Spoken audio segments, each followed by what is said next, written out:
ধন্যবাদ। অতিবা চমৎকার সুন্দর করে আজকে যিনি ফকির সাহেব, বেশ ভালো কথা, ভালো তার গান, তবে মাঝে মাঝে কিছু কিছু কথা একটু অন্যরকম লাগছে আর কি। কেননা এটা তো সারাটা জীবনই ওনারা তো আলেম গো দেখতেই পারে, বুঝছেন? এটা হলো ফকিরদের একটা স্বভাব, এই আলেমদের নাম শুনলেই ওনাদের গাটাকে মজানি জল, মানে ওনাদের সম্পর্কে একটা কিছু না হইলেও একটা কিছু বলতে হবে।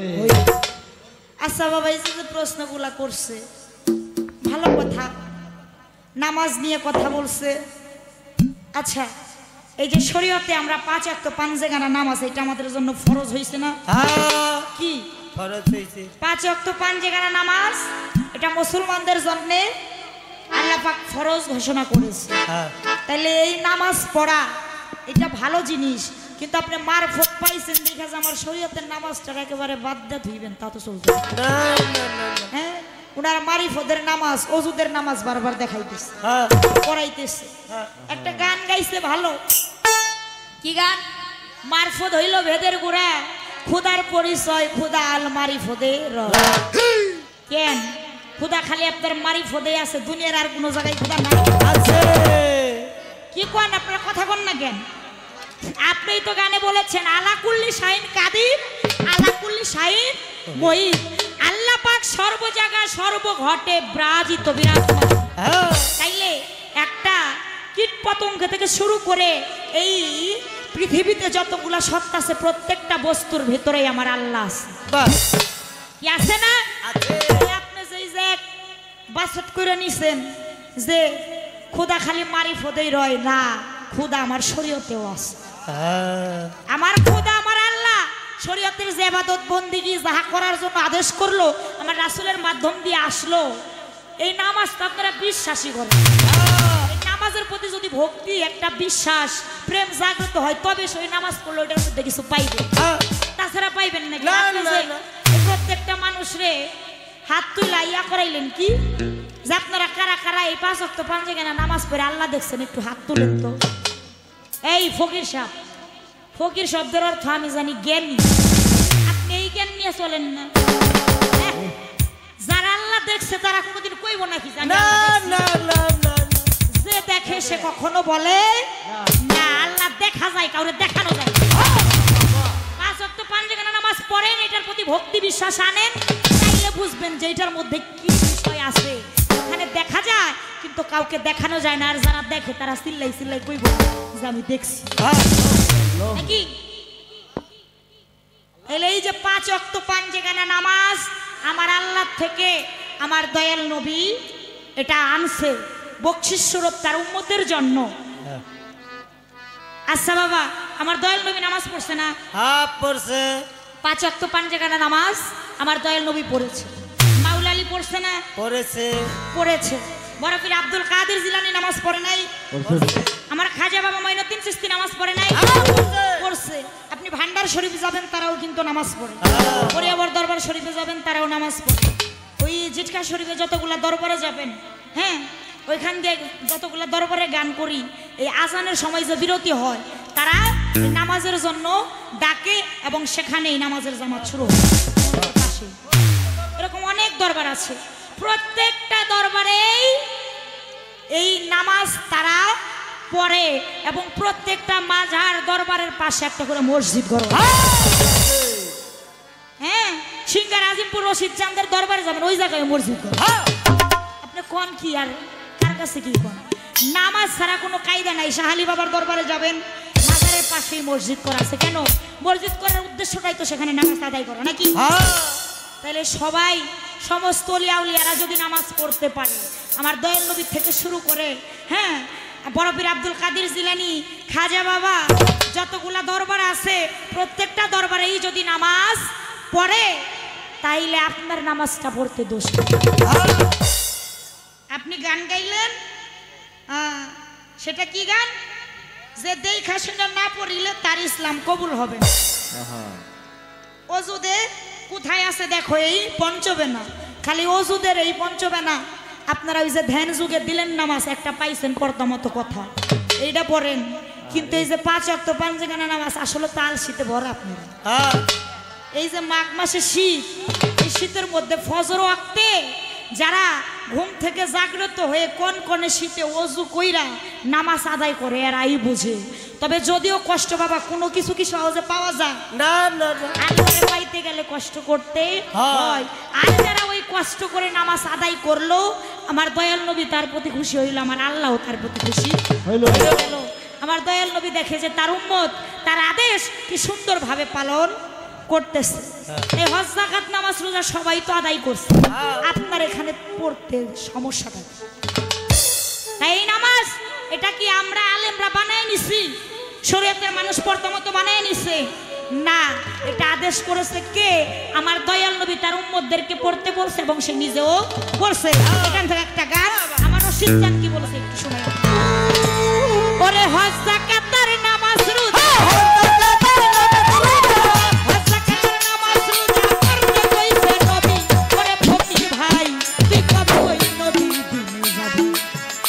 কবে ওই নবীর দিনে যাবি? ওরে ফকির ভাই তুই কবে ওই নবীর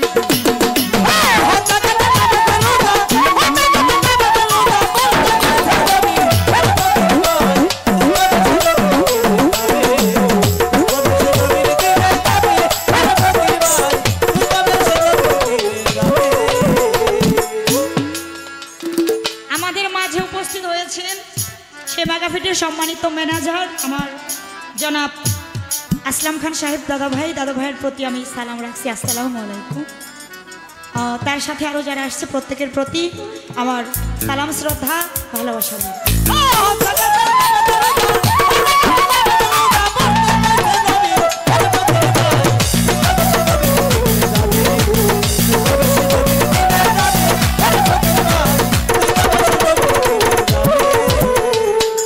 একই ধর্মের লোক হই আমরা দুইজন মুসলমান, মিলামিশায়া সরেতে গাই ধর্মীয় গান।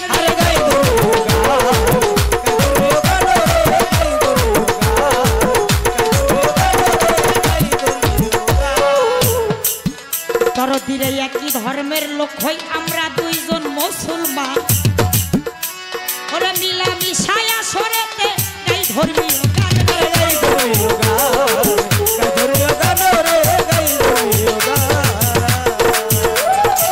মুসলমান হিসাবে রইলাম তোমার কাছে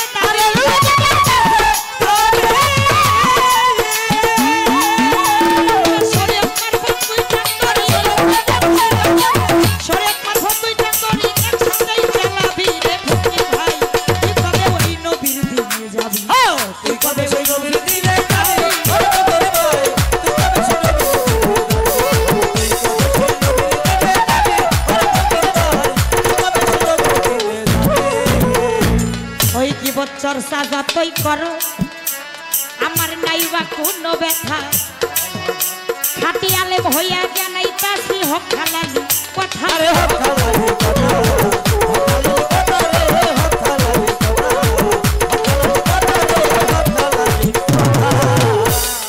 দরদিরে জীবত চর্চা যতই করো আমার নাইবা কোনো ব্যথা, খাটি আলেম হইয়া জানাইতাছি হক হালালি।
ভাবেতে কথা বলে আমি কথা ভুলি নাই, আমি আজকে দিলে তাহার কথা জবাব দিতে চাই।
ছোট বাজাও কথার সময়। তার প্রথম নাম্বার প্রশ্ন, এই যে মসজিদ, এই মসজিদকে আমরা আল্লাহর ঘর বলি।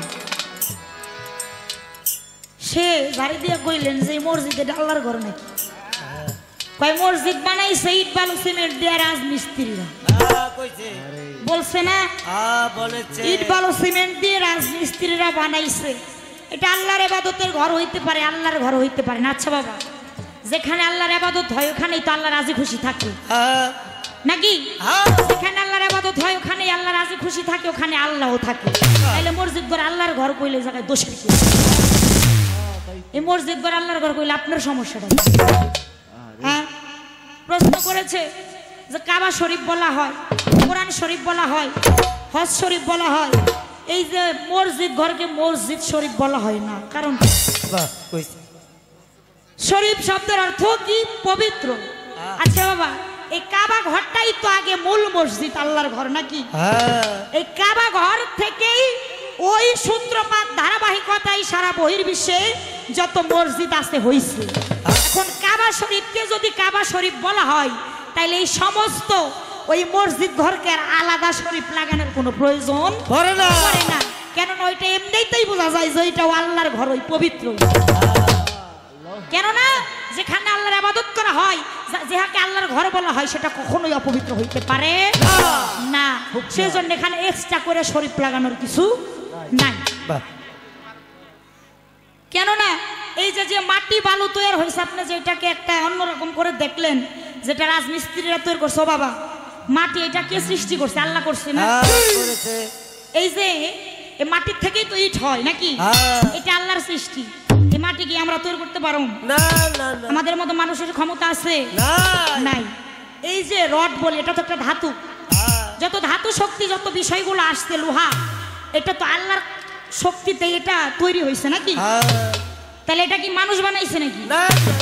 সমস্ত সৃষ্টির যত সত্তা আছে সমস্ত কিছু আল্লাহর শক্তি থেকেই তৈরি। তাইলে সবই পবিত্র। তাহলে আল্লাহর মাটি দিয়ে, আল্লাহর রড দিয়া যদি মসজিদ ঘর বানানো হয়, সেই ঘর পবিত্র ঘর, আর সেই ঘর আল্লাহর ঘর।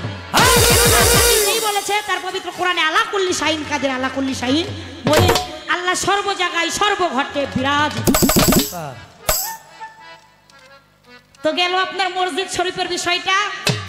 এইবার আরেকটা প্রশ্ন করেছে, এই যে মসজিদ, পৃথিবীতে তো অনেক মসজিদ আছে, যেমন একটা মসজিদ ঘর ছিল, সেই মসজিদ ঘরটা আমার দয়াল নবী নিজেই পুরাইয়া ফেলতে হুকুম দিয়েছে। কেনই বা দিলেন, এবং সেই মসজিদটার নামই বা কি? আমার দয়াল নবী যে মসজিদ ঘরটা পুরাইয়া ফেলতে হুকুম দিয়েছিল বাবা, সেই মসজিদ ঘর, সেটা একটা রূপক মসজিদ স্বরূপ নাম ধারণ করে বানাইছে। ফকিরদের মধ্যে যেমন ফিক্কিরবাজ আছে, তখন আলেম রূপী কিছু জালেমও আছে। হ্যাঁ, তারা প্রকৃত আলেম না, তারা রূপক মসজিদ নাম দিয়ে ওইটার ভেতরে আমার দয়াল নবীকে নামাজ পড়ার কথা এবং ইমামতি করার কথা বইলা তাকে মারার জন্য চক্রান্ত করেছে। যখন এই সংবাদ আমার দয়াল নবী শুনতে পায়, তখন আমার দয়াল নবী নিজেই আদেশ করে যে ওইটা তো প্রকৃত, ওইটা কোনো মসজিদ ঘরই না। কারণ যেই জায়গায় নাকি আমার দয়াল নবী আল্লাহ পাক পবিত্র কালামে বলেছে, হাদিস কুদসি তার প্রমাণ, কুদসি শব্দের অর্থ হলো অতি নিকটে। কি বলেছে? লাউলা কালামা খালাকতু কাফলাক। আমার আল্লাহ বলে, আমি যদি আমার প্যারা হাবিব হযরত মুহাম্মদ মুস্তাফা সকলে পাক জবানে বলি সাল্লাল্লাহু আলাইহি সাল্লাম, কেননা আমার দয়াল নবীর নাম এই সাল্লাল্লাহু আলাইহি সাল্লাম বলে যে চোখে এই বৃদ্ধা আঙ্গুলে চুমা খায়া চোখে লাগাবে, মৃত্যুর আগ পর্যন্ত তার চোখের জ্যোতি। সুবহানাল্লাহ। এই কর্মটা আপনারা সকলেই করবেন। তাই আমার সেই দয়াল নবীকে সৃজন না করলেই দুজাহানে কুল কায়নাতে আমার আল্লাহ একটা বালিকণা সৃজন করতেন। শুধু তাই না, আমার আল্লাহ আরো বলে, ওয়ামান আরসালনাকা ইল্লা রাহমাতুল লিল আলামিন, আমি আমার হাবিবকে বন্ধুকে এই দিন দুনিয়ার রহমত স্বরূপ প্রেরণ করিয়াছি। তাহলে আমার দয়াল নবী যার জন্য তামাম জাহান পয়দা হইল আর তাকেই মারার জন্য যেই ঘর বানাইলো, এটা প্রকৃতপক্ষে কোনো মসজিদ, ওটা হইলো ওই মানুষকে ধ্বংস করার একটা কল ফাঁদ তৈরি করেছে। তাই আমার দয়াল নবী জানতে পাইরা বলল যে তোমরা ওই নামধারী মসজিদ ঘরটাকে ওইটাকে পুইরা ফেলো। ওনারা এটার নাম দিয়েছিল মসজিদে জেরার। দলিলে আসছে ওই মসজিদ ঘরের নামটা বলা হয়েছে মসজিদে জেরার। আপনাকে জানিয়ে দিলাম, প্রকৃত ওইটা কখনোই যেই ঘরে দয়াল নবীকে মারার চক্রান্ত ষড়যন্ত্র চলে সেটা মসজিদ হইতে পারে। আর এক প্রশ্ন আরো আছে, আমি শর্টে শর্টে বলতেছি, জবাব দিলে আরো যদি আমি বর্ণনা করতে যাই আরো সময় লাগবে। ছোট ছোট অল্পতে যদি বুঝে যান এটাই ভালো না, কি বলেন আপনারা? প্রশ্ন আর একটা কি করছে, এক প্রকার মুসল্লিদের জন্য ওয়াইল দজু। হ্যাঁ, এরকম এক প্রকার মুসল্লি, ওগুলা প্রকৃতপক্ষে মুসল্লি। হ্যাঁ, ওগুলা প্রকৃতপক্ষে মুসল্লি না, ওই মুসল্লির রূপ ধারণকৃত হয়ে তারা থাকে। এরা কারা? এদের জন্য ওয়াইল দজু। হ্যাঁ, এরা উপরে ঠিকই নামাজ পড়তেছে কিন্তু ভিতরে এরা কি করে? সুদ খায়, ঘুষ খায়, যত আকাম কুকাম আছে সকল কিছু করে, মিথ্যাচার করে, অন্যায় করে, রাহাজানি করে। হ্যাঁ, কিন্তু উপরে সাহায্য দেখাইতেছে আমি বিশাল নামাজ। হ্যাঁ, কপালে নামাজ পড়তে পড়তে দাগ ফেলাইয়া দিচ্ছে। হ্যাঁ, ঘন আজা দাড়ি রাখে, ওই সুক্কা পাঁচকুলিওয়ালা টুপি পরে, হ্যাঁ, লম্বা জুব্বা পরে, সমাজকে দেখানোর জন্য নামধারী মুসল্লি সাজছে, কিন্তু এরা কখনো মুসল্লি না।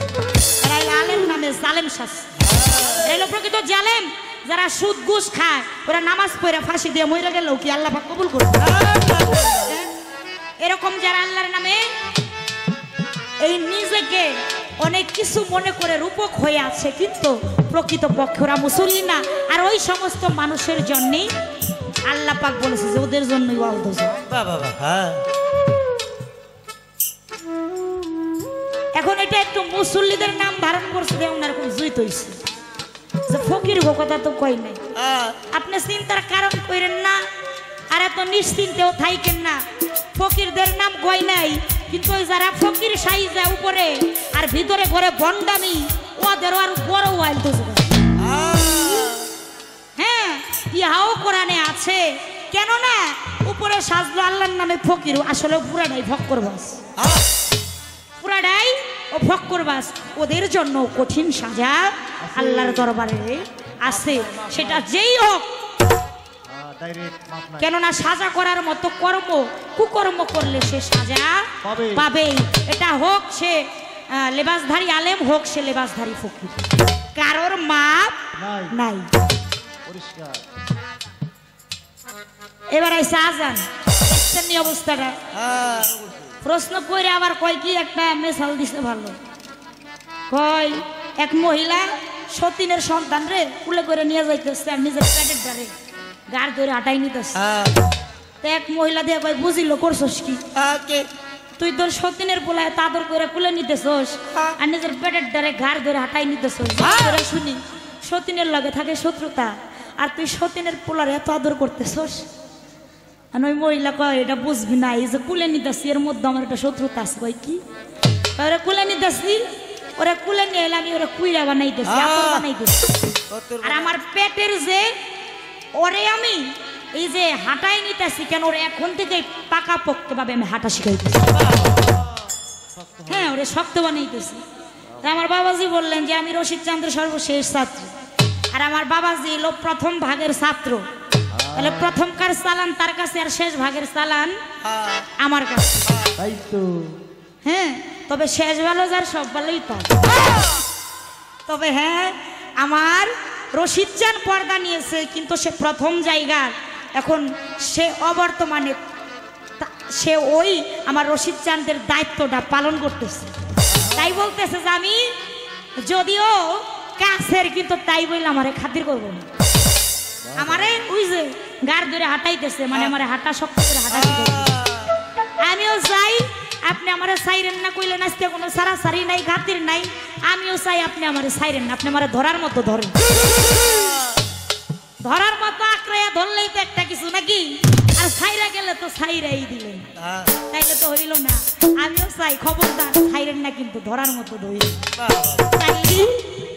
সেখানে কিছু পাওয়া যায় তো এই যে আজান আজানের কথা বলেছি আমি বলেছিলাম মসজিদে পড়িলে আজান ছুটে আই মমিন মুসলমান আমার গানের থেকে সে প্রশ্ন পয়েন্ট ধরে বসছে এই যে আজান দিলে কুকুর ঘেউ ঘেউ শব্দ করে কারণটা কি আজান দেয় কেন নামাজ আদায় করার জন্য এই নামাজ কেন করি আল্লাহর ইবাদত করি এবং সমস্ত কুকর্ম খারাপ কাজ থেকে এই নামাজে মানুষকে বিরত রাখে নামাজ পড়লে এই দেহটা পরিশুদ্ধ থাকে পবিত্র থাকে তার আত্মা শীতল থাকে কেননা সে প্রভুর ধ্যানে প্রভুর খেয়ালে থাকে তাই সমস্ত খারাপ কুকর্ম কাজ থেকে বিরত রাখে এই নামাজ তাই সেই আজানের ধ্বনি শোনার সঙ্গে সঙ্গে নামাজ আদায় করতে হয় কিন্তু এই যে কুকুর যে ঘেউ ঘেউ শব্দ করে এখানে একটা হাকিকত আছে হ্যাঁ কুকুর ও কিন্তু প্রভু ভক্ত কুকুর পয়দা হয়েছে কিসে জানেন আমরা যেমন আল্লাহ পাক আদম বানাইলেন ফেরেশতাকে আদেশ দিলেন না মাটি আনতে সমস্ত মানুষ আদম জাতি বানাইলেন আল্লাহ সেই আজাজিল ফেরেশতা আদম যখন তৈরি করে মাটি দিয়া ওই আদমকে তৈরি করলেন পূর্ণাঙ্গ বডি বানাইলেন মাথার বানাইতে পারে না নুন কাপের গ্লাভ দিয়ে ঢেকে রাখলেন আমার আল্লাহ তার নিজ রু আদমকে ফুৎকার করলেন এবং নিজ চেহারা আদমকে দান করলেন আর সেটা তৈরি করতে 70 বছর লাগছিল সেখানে 70,000 বছর লাগছিল সেইখানে বিষয়টা হইল এমন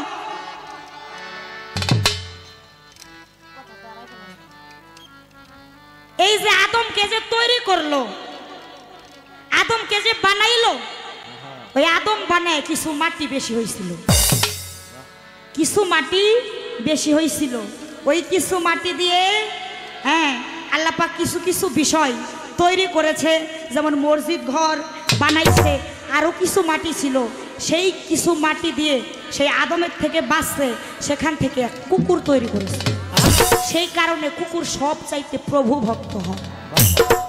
ভক্ত হয় কুকুর তাই আজান দিলে পশু কুকুর ও মালিকরে ভয় পায় ও এই আজানের সুরে ও মালিককে ডাকতে থাকে কিন্তু আমরা আল্লাহর বান্দা হয়ে আমরা কি করলাম আমার চাইতে তো পশু কুকুরও ভালো ও মালিককে ভয় পায় আজান দিলে ও ওই সুরে সুরে ও মালিককে ডাকতে থাকে স্মরণ করতে থাকে এই হইল মূল হাকিকত তাই যদি মালিককে পাইতে চান আমার আল্লাহ আল্লাহ রসুলকে পাইতে চান তাহলে এই নামাজ পড়েন এখানে আসেন দেখেন এর মধ্যে কি শান্তি এই জায়গায় আসলে তবে সে বুঝবেন আপনারা তো নাই সে আগেই মানে এটারে বাদ দেই থন হ্যাঁ এটা আগেই বাদ দেয় থন এই জন্য তো এটার প্রতি আপনাদের প্রেম আসে না তবে আসলে বুঝবেন যে ভিতরে শান্তিটা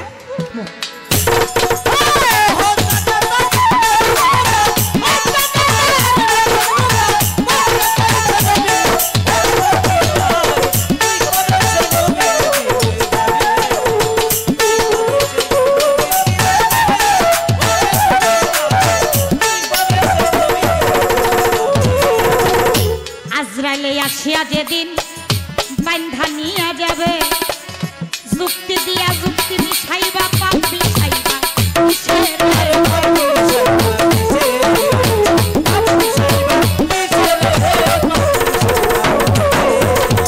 আজরাইলে আসিয়া যেদিন বাইন্ধা নিয়া যাবে যুক্তি দিয়া যুক্তি মিশাইবা পাপ মিশাইবা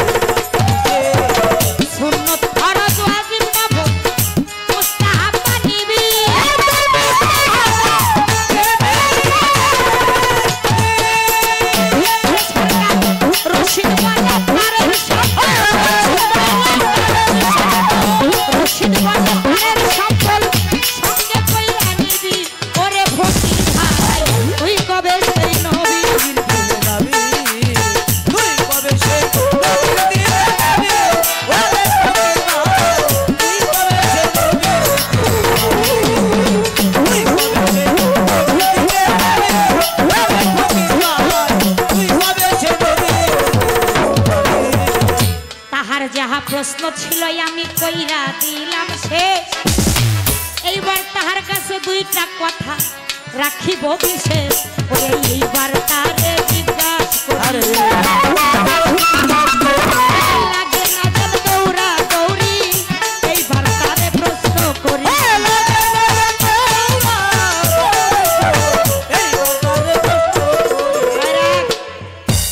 আপনারা আবার ভাইবেন না যে জালাল সরকারের দোল সরকারের মঞ্চটা বাইরে দৌড়াদৌড়ি করতে কই চিন্তার কারণ নাই কেননা আমাকে প্রশ্ন করেছে তার সূক্ষ্ম একটা জবাব খোঁজার জন্য আমার জ্ঞানের একটা দৌড়ানি আমি দিছি তার সূক্ষ্ম মীমাংসা বের করেছি তদ্রূপ আমি যখন প্রশ্ন করব তখন আমার এই জালাল সরকার বাবা যে একটা জ্ঞানের দৌড়ানি দিবে জ্ঞানের একটা দৌড়াদৌড়ি হবে আমার প্রশ্নের সূক্ষ্ম জবাব মীমাংসা দেওয়ার জন্য বলছি আপনারা চিন্তা করেন না এবার প্রশ্ন রাখবো এই যে মারিফতের ফকির সাহেব এই মারিফত সম্পর্কে বুঝাইলেন বুঝতে পারলাম মারফত গোপন কেমনে কি বুঝাইলেন ভালো বিষয় তো এইবার আপনার কাছে আমি প্রশ্ন রাখি এই যে মারিফতের একজন ফকির ছিলেন হ্যাঁ এবং তার একজন ভক্ত ছিলেন মারফতের যে ফকির তার কাছে যাই ভক্ত জিজ্ঞাসা করতেছে যে দয়াল আপনি এই যে ধরার বুকে আছেন কিন্তু আপনি মরবেন কবে এটা কোনো কথা হইল ভক্ত পিসাবরে জিজ্ঞাসা তো দয়াল আপনি মরবেন কবে দয়াল কথা কয় না কয় দয়াল কই বাবা শুনেন না আপনি আমি কই যে আপনি মরবেন কবে এখন দয়াল একটা পর্যায়ে কয় তুই যেদিন কেরামতি দেখাবি ওই দিনই আমি মারা ভক্ত তখন একটু আবেগে আব্রত হয়ে গেল আরে আমার দয়াল চলে যাবে কথাটা শুনছিলাম দয়াল যদি অগ্রিম একটু বলে দেয় তাহলে ওইভাবে আমরা দয়ালের কাছাকাছি থাকবো দয়াল বললে আমি যেদিন কেরামতি দেখাবো সেদিনই আমার দয়াল চলে যাবে তাইলে আমি আমার দয়ালের কাছে এখানে থাকবো না আমি দূরে চলে যাবো কেননা আমি কবে কোন দিন কেরামতি দেখাই আমার দয়াল যদি চলে যায় তাকে আমি আর ফিরে পাবো না তবে কোনো এক কারণে একদিন ওই ভক্তটা কেরামতি দেখায় ফেলছে হ্যাঁ আর ওই সঙ্গে সঙ্গে তার গুরু মারা গেছে আমি জানতে চাই একটা ভক্ত সে কেরামতি জানে যখন সে খেলাফত প্রাপ্ত হয় বা ওই গুরুর আসনে আসনকিত হয়ে বসে নাকি ওই দরজায় পৌঁছাইলে কিন্তু সে তো খেলাফত প্রাপ্ত হই নাই তাছাড়া সে কি এমন মারিফত হাসিল করলো যে তার কেরামতির জন্যে তার গুরু সে নিজেই মারা গেল এখানে বিষয়টা ছিল কি সে মারিফতের কোন কেরামতি ওই দিন কইরা দেখাইছিল সেই মারিফতের ভাবটা কি সেই গুরুকে ওই মারিফতের ফকিরকে ভক্তটা কে এক নাম্বার প্রশ্ন রাখ আমারে চারটা করছে না হইলো তো কমপক্ষে দুইটা করবে কারণ ওই যে কইছে গিভ এন্ড টেক যেমন দিবা তেমন পাইবা তো যাই হোক আরেকটা প্রশ্ন আমি রাখবো মারিফতের জবরদস্তি একটা ফকির, খুব খেয়াল করবেন। কাদের বাজান রাস্তা দিয়ে হাইটে যায়, যাইতেছে যাইতেছে যাইতেছে যাইতে যাইতে একটা স্থানে যায় দাঁড়া। ওখানে গিয়ে দেখে নতুন একটা কবর, নতুন একটা কবর দেখা যায়। উনি তো মারিফতের জবরদস্ত একজন ফকির, ধ্যান যুগে দেখে যে ওই কবরের মধ্যে যেই ব্যক্তিটা আছে সে খুব যন্ত্রণা জ্বালার মধ্যে আছে। ওই নতুন কবরের বাইরেও একজন ব্যক্তি, সেও মানে তার নয়নে অশ্রু, সেও একটা যন্ত্রণায় আছে। হ্যাঁ, সে আরো বেশি জ্বালার মধ্যে আছে। তখন ওই মারিফতের ফকির সেটা মারিফতের কেরামতি করলো। কেরামতি কইরা ওই নতুন কবরের ভিতরে যে ব্যক্তি তারেও মারিফতের ফকির বানায় দিচ্ছে কেরামতি দিয়া। আর বাইরে যেই ব্যক্তি জ্বালা যন্ত্রণায় আসছিল তার জ্বালা যন্ত্রণাও নিবারণ করে তাকেও মারিফতের একটা বানাইছে। ও বাবা, আমি জানতে চাই এই মারিফতের ফকিরেরা কারা, আর এত বড় জবরদস্তি ফকির আসলো সে কোন মারফত সাধন করছে? হ্যাঁ, নতুন কবর, কথাটা লক্ষ্য রাখবেন, কবরটা হইল নতুন, তার ভেতরে ছিল ব্যক্তি। আর যেই ব্যক্তি মারিফতের ফকির হইতে পারে, মারিফতের শক্তি অর্জন করতে পারে, সে কি কবরের গোড়া জাপ পায় নাকি? কখনোই পাইতে পারে না। তাহলে ওই কবরের মধ্যে তার সাথে ঘটনাটা ঘটছিল কি, বিষয়টা কি আপনি একটু চমৎকার করে বাবাজি আমাদেরকে বলে দিন।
তো আমি চেষ্টা করেছি যতটুকু না বললে না, কেননা পালা দিচ্ছেন আলোচনার কথা বলতে বলছেন কম, যথাসাধ্য চেষ্টা আমরা উভয় করতেছি। তো এবার আরেকটি গান আমি আমার পালার থেকে রাখবো। আমার দয়াল নবী আদম মুসা ইব্রাহিমে পাগল খোদার প্রেমে আমার আল্লাহ কয় আমি নিজেই নবীর দিওয়ানা। আমার নবীর কথা শুনিলে কাটিবে গুনাহ। যত নবী পয়গাম্বর ছিলেন সবাই আল্লাহ আল্লাহ করেছে, আর আমার আল্লাহ কাকে চাইছে জানেন? একমাত্র আমার দয়াল নবীর প্রেমে পাগল হয়েছে। যে আমার বাবাজি বলে গেছে, সূরা আহজাবের ৫৬ নম্বর আয়াত তার সাক্ষী। সেখানে কি বলেছে?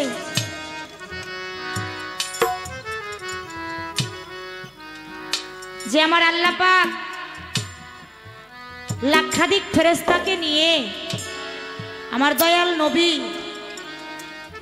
সেই পবিত্র নূর মুবারক মতির পাত্রে রেখে একদিন নয়, 2 দিন নয়, 2,70,00,000 বৎসর সেই মুহাম্মাদি নূর মুবারককে তাজিম করেছে। মিলাদ কিয়াম আমার আল্লাহ নিজেই দাঁড়াইয়া করছে সমস্ত ফেরেশতাদের নিয়ে। সুবহানাল্লাহ। সেই নবীর উম্মত আমার আল্লাহ যারা এত সম্মানিত করছে, বাবা বড় দুঃখ লাগে। সেই নবীর উম্মত বইলা নিজের দাবি করি এক প্রকার লোক, আবার তারাই বলি যে আমার নবীর নামে দরদ কিয়াম করা বেদাত। সবাই জোরে জোরে বলেন নাউজুবিল্লাহ। বলে আমার দয়াল নবী আমাদেরই মতো রক্তে মাংসে গলা মাটির মানুষ। আরো জোরে জোরে বলেন নাউজুবিল্লাহ মিন যালিকা।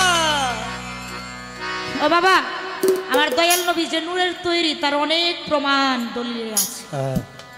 আমরা রক্তে মাংসে গড়া মাটির মানুষ, আমাদের কায়া আছে, ছায়া দুইটাই আছে। আর তার কায়া ছিল কিন্তু ছায়া ছিল না, সেই হচ্ছে আমার দয়াল নবী। এটাই প্রমাণ তার এই দেহ মোবারকটা নূরে তৈরি বডি। কারণ একটা স্বচ্ছ গ্লাসে যদি টর্চ মারেন ওই আলোটা ভেদ করে ওই দিকে চলে যায় না। আমার দয়াল নবীর বডিতে যদি টর্চ মেরে পরীক্ষা করা হইতো তাহলে বোঝা যাইতো যে ওই আলোটা আমার দয়াল নবীর দেহ মোবারক ভেদ হয়ে গেছে। কেননা ওই বডিটা মাটির বডি না, বডিটা নূরের বডি। আমার দয়াল নবী বাচ্চার বাচ্চা হয়ে আসছে, কিন্তু পাপি তাপি উম্মতের জন্য রাখাল সেজে রাখালগিরি করেছে। মাঠে মেষ চড়াইছে। ও বাবা, মেষ আরবিতে মেষ বলে, বাংলায় আমরা বলি ছাগল আমাদের ভাষা। হ্যাঁ, ছাগল হইল বাঘের খাদ্য। আর আমার দয়াল নবী ছাগল চড়াই, বনের থেকে বাঘ এসে ওই ছাগলকে পাহারা দেয়। সুবহানাল্লাহ। আরব দেশটা কিন্তু মরুময় অঞ্চল, অনেক রৌদ্রের তাপ। আমার দয়াল নবী মাঠে হাঁটে আর এক খণ্ড মেঘ আমার দয়াল নবীর মাথা বরাবর হেঁটে হেঁটে আমার দয়াল নবীকে ছায়া দেয়। বড় সর্প এসে ফনা ধরে আমার হুজুরের গায়ে বাতাস করে। বনের পশু যাকে চিনে রে, বনের পশু তার ছাগল পাহারা দেয়, সর্প এসে বাতাস করে, এক খণ্ড মেঘ তাকে ছায়া দেয়। ও বাবা, আমরা সেই নবীর উম্মত হই, আমার নবীর জন্য কি করলাম, আমার নবীর জন্য কি করলাম। তাই আমার দয়াল নবী প্রেম যার ভিতরে আছে আখিরাতে সেই তো সর্দার। আমার দয়াল নবীর মহব্বতে আমি দয়াল নবী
কেমনে থাকি সহিয়া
বেঈমানেরা পাথর মারে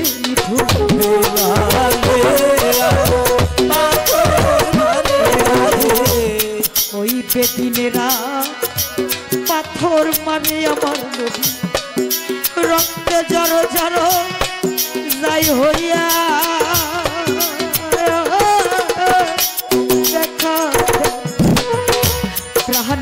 নবীজি একবার আসিয়া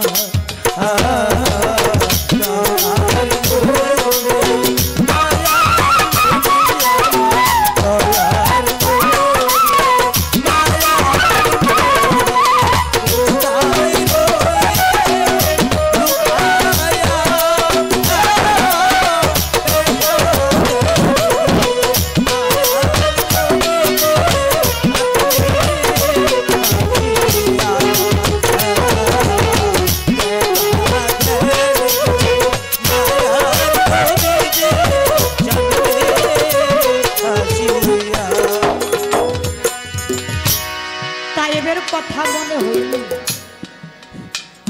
এই হৃদয় উঠে জ্বলিয়া নিঠুর বেঈমানেরা পাথর মারে আমার নবী রক্তে জর জর যাই হইয়া। আরে আমার দয়াল নবী একদিন মা আয়েশা সিদ্দিকা রাদিয়াল্লাহু তাআলা আনহার ঘরে খালি গায়ে বসে আছে।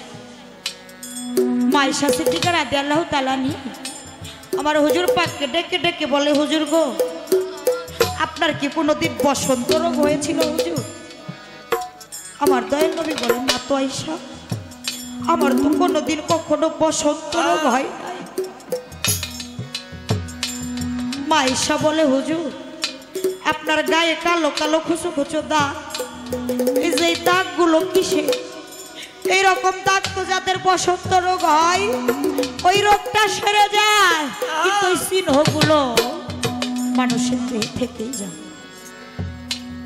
আমার দয়াল নবী চোখ দুইটা টলমল করে বলে, আয়েশা রে, এ বড় নিদারুণ কথা তুমি আমাকে মনে করাইয়া দিলাই।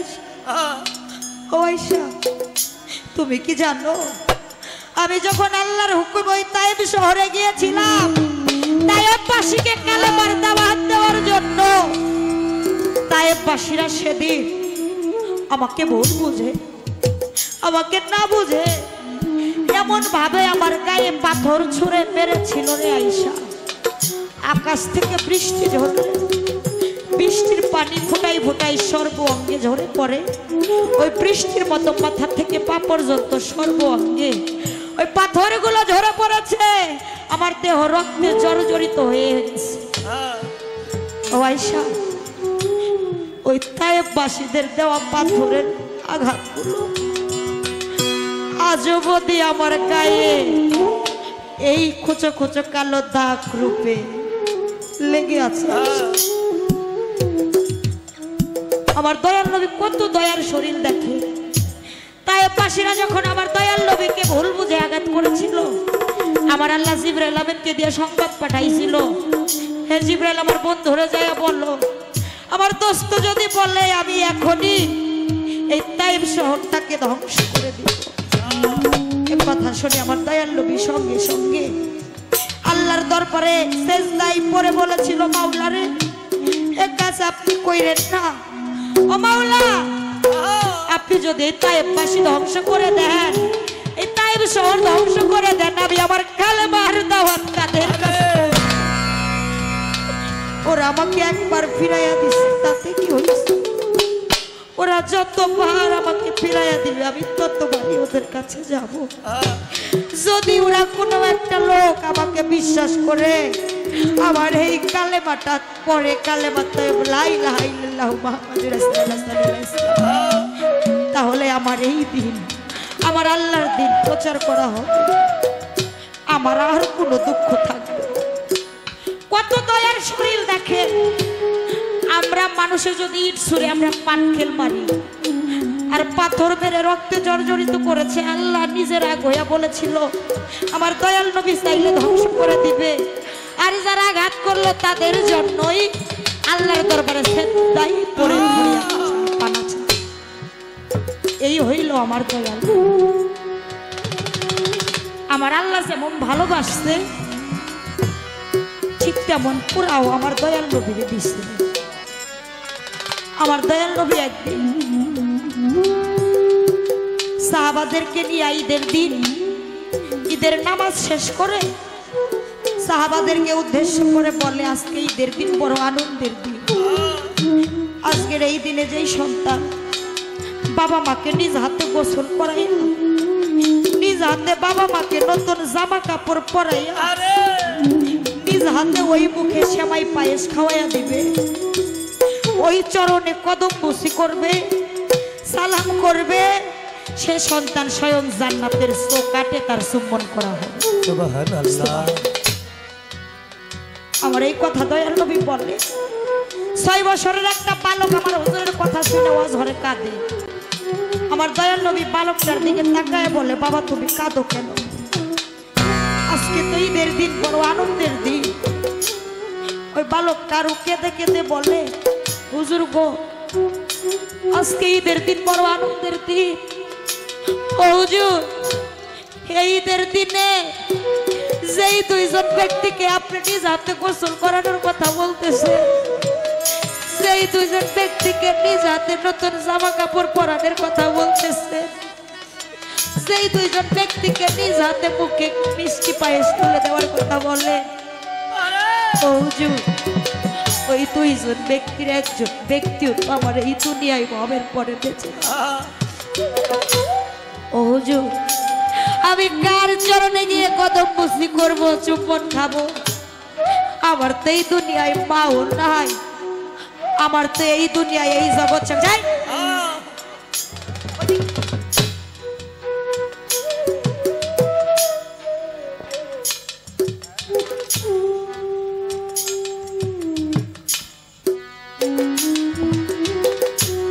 আমার তো মাও নাই, আমার বাবা নাই। হুজুর, আমি কার চরণে গিয়ে কদম বসি করে আমি ওই চরণ তলে পড়ব? আমার দয়াল নবী ওই বালকের কথা শুনে অঝরে 2 চোখের পানি ছেড়ে দিয়ে বলে, আমিও তো তোমার মতো ভবের কাঙাল এতিম রে। আমি গর্ভে থাকতে বাবা হারা হইছি, 6 বছর বয়সে আমার মা আমাকে এতিম কইরা কাঙাল করে চলে গেছে। আমিও তো একটা দিনের জন্য ঈদের দিন আমার বাবা মাকে কোনোদিন গোসল করাইতে পারি নাই, আমি কোনোদিন নতুন জামা কাপড় পরাইতে পারি নাই, আমার বাবা মায়ের ওই চরণে আমি চুম্বন গাইতে পারি নাই। একটা সন্তান দুনিয়ায় জন্ম নিয়ে বাবা মায়ের মাঝখানে শিশু বেলায় ঘুমা, এক পা বাবার উপরে দেয় আর এক পা মার উপরে দেয়, কত আদর ভালোবাসা খায়। আমি মুহাম্মদ এই দুনিয়ায় জন্ম নিয়া একটা দিনের জন্য আমার বাবা মায়ের মাঝখানে শোয়ার ভাগ্য আমার হয় নাই। সেই বাবা মায়ের কথা মনে করে আমার দয়াল নবী পাগল হয়ে গেছে। আমার মা ফাতেমার বাড়িতে উড়ে গেছে, গিয়ে দেখে মাওলালি মা ফাতেমা ঘরের বিছানায় শুয়ে আছে, কোনো কথা না বইলা ছোট বাচ্চার মতো 2 জনের মাঝখানে যায় শুয়ে পড়ছে। আমার মা ফাতেমা লজ্জা পায়া উঠতে যায়, আমার দয়াল নবী মায়ের আঁচল ধরে টেনে বলে, মা গো তুমি যাইও না, ও মা আমি কেন আসছি জানো? এই দুনিয়ার বুকে জন্ম নিয়া আমি কোনোদিন আমার বাবা মায়ের মাঝখানে ঘুমাইতে পারি না। ও মা, আমি আজকে তোমার মা যাই না, আমার আলীরে বাবা যাই না, আমি তোমাদের মাঝখানে একটু শুইতে চাই, আমার একটু শুইতে দিব। বাবা মায়ের মাঝখানে একটা সন্তান ঘুমাইলে কেমন লাগে, আমি এই তৃপ্তিটা একটু পাইতে চাই। ঝড়ে কেঁদে কেঁদে পাগল হয়ে গেছে রে এই দুনিয়া। আমার দয়াল নবীর মতো যারা ভবের কাঙাল এতিম হইছে, ওরাই তো বুঝে না এতিম হওয়ার যন্ত্রণা তার কেমন লাগে। কার সবে যাকে দংশন করে নাই, সে ওই বিষের বেদনা কখনো বুঝে না। তাই একে একে যার জীবন থেকে ভালোবাসার মানুষ, আপন মানুষ চিরবিদায় নিয়ে চলে যায়, সেই তো জানে সেই ভালোবাসার মানুষকে কাছে না পাওয়ার যন্ত্রণা তার কেমন লাগে। বাবা হারাইয়া মা হারাইয়া যেই মানুষটির চরণ পড়ে গেলে এক নিমিষেই সকল জ্বালা দূর হয়ে গেত কাল পরকালের কান্ডারি দয়াল মুর্শিদ সেই পারদব যখন ভক্তকে কাগাল করে চিরবিদায় নিয়ে চলে যায়, সর্বচোখের আড়াল হয়ে যায়, সেই ভক্ত বিনে বুঝে না দয়ালকে কাছে না পাওয়ার যন্ত্রণা তার কেমন লাগে। তেমনি আমি আমার রশিদ চাঁদকে হারিয়েছি শিশুবেলায় থেকে, ভালোবাসার বন্ধনে আবদ্ধ করে, মায়ার বাঁধনে আবদ্ধ করে, সবে প্রেমের অঙ্কুর শুরু হতে ছিল, অকালেই তা ঝরে গেল রে। মায়ার বাঁধন ছিন্ন করে না জানি কোন বন্ধুর বাসরে লুকাইল, তাই সেই বন্ধুকে ভালোবাসার বিনিময়ে জ্বালা ছাড়া আর কিছুই নাই। তোরে জ্বালা দিলি রে দুঃখের দরদে,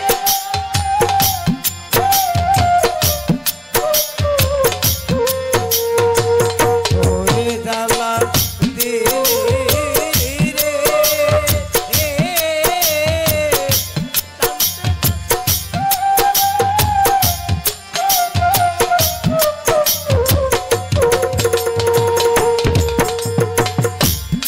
ওরে আমার কলিজাতে দাগলা গাইছে,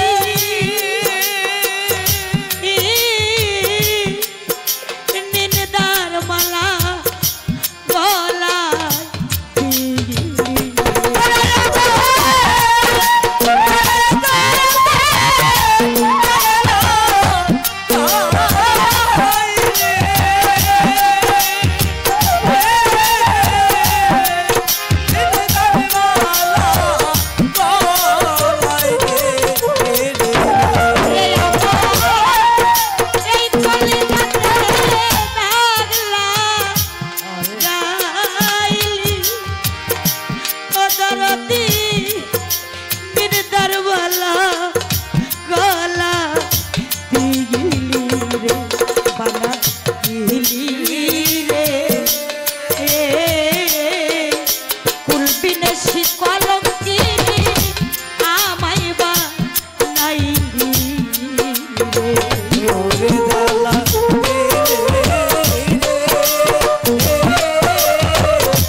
রশিদ শাহ আজকাই আমার পাগল যায়া লুকাইল কোথায় ও সময়ে কোথায় রইলা রে আমার রশিদ শাহ আজকাই আমার পাগল যায়া লুকাইল কোথায় জগতে যার হারাইছে সেই তো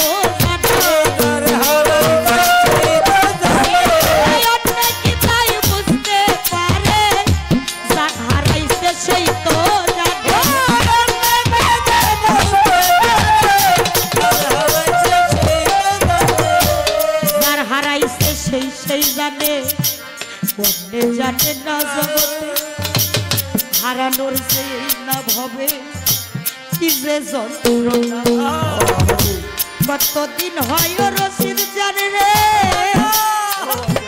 পাগল তুমি গেছো রে সারিয়া আমি একটা নজর দেখবার আসে পাগল গেছি হইয়া কতদিন হয় প্রাণের বান্ধব রে তুমি গেছো রে সারিয়া নজর দেখিবার আসে আমি পাগল গেছি জামা খালি খালি খালি লাগে এই প্রাণ জোড়াই রে খালি খালি খালি লাগে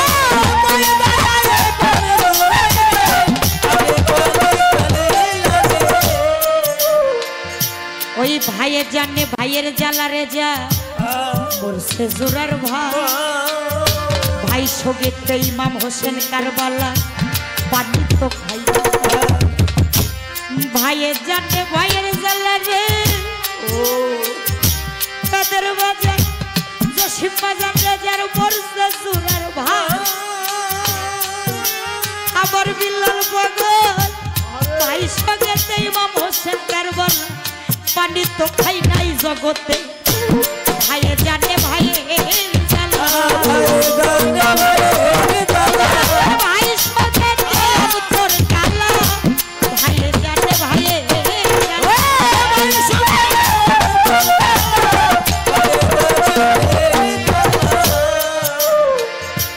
মায়ের পেটের ভাই হয় সংসারে সম্পত্তিরও ভাগী তরিকার ভাই হয় রে আমার নিদান কালের সাথে জোরারো কবুতরের যদি রে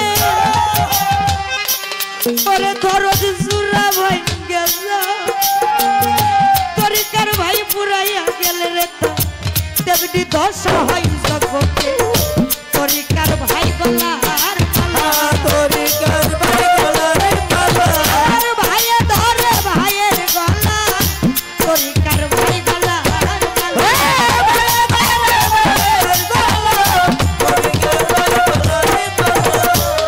ভাই জানে সন্তানের দর মনে বুঝে না মাহারা সন্তান বিনে ব্যথা কেউ তো বুঝে না বিদেশে বিপক্ষে যদি সন্তান মারা যায় এই না দেশের লোকের না জানিতে আগে জানে মা বিদেশে বিপাকে যদি কারো সন্তান মারা যায় এই না দেশের লোকের না জানিতে আগে জানে শুকনা ডালে বৈশারে যদি কুলাতে ধান দিয়া মায়ে সন্তানের সুখ দেখে বলে খায়া যাবে দারুণ কাগত উদর ভরিয়া আমার সন্তান আছে ভালো একবার জানা কইয়া জগতে মাবিনে দরদি নাই রে কোথায় পাই রে মাবিনে দরদি নাই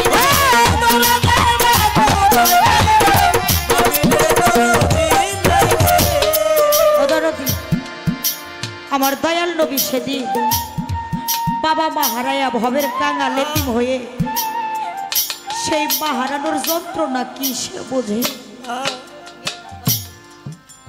আমার দয়াল নবী তার উম্মতদেরকে উদ্দেশ্য করে বলেছিল ও ও আমার উম্মত গো, আমি দুনিয়ায় তোমাদের জন্য এমন কোন কর্ম নাই যে আমি না করেছি। শুধুমাত্র দুইটা কর্ম আমি করতে পারি নাই, একটা হইল আমার মায়ের খেদমত আর একটা আমার বাবার খেদমত। কেন পারি নাই? আমার বাবা আমারে গর্বে রাইখা এতিম করে চলে গেছে, 6 বছর বয়সে মাও চলে গেছে। তাই আমার যারা উম্মত আমি বলে যাই, তোমরা এই কাজটা আমার জন্য তোমরা কইরো। যার ঘরে বাবা মা আছে, এই নগদ, এই কাবা নগদ মদিনা, সে আবাদত তোমরা কইরো, তাদের ভজনা কইরো। মা বাবাকে ভজন করলে, সেবা করলে আমার দয়াল নবী খুশি হয়ে যায়। আমার দয়াল নবী খুশি হইলে আমার আল্লাহ স্বয়ং খুশি হয়ে যায়। তাই সেই দয়াল নবীকে যদি পাওয়া যায় রে, আর কিছু চাওয়া পাওয়ার থাকবে না।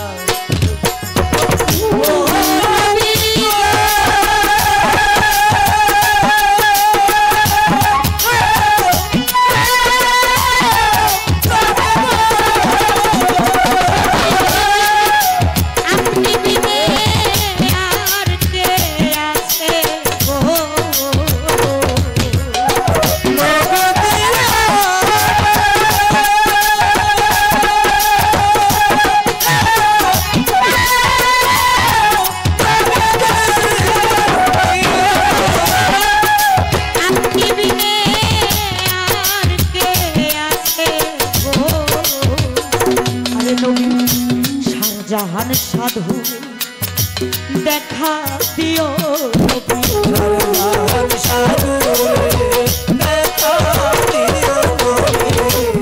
জাহান সাধু রে দেখা দিয়ে নবী, ওই নিদান কালে আসিয়া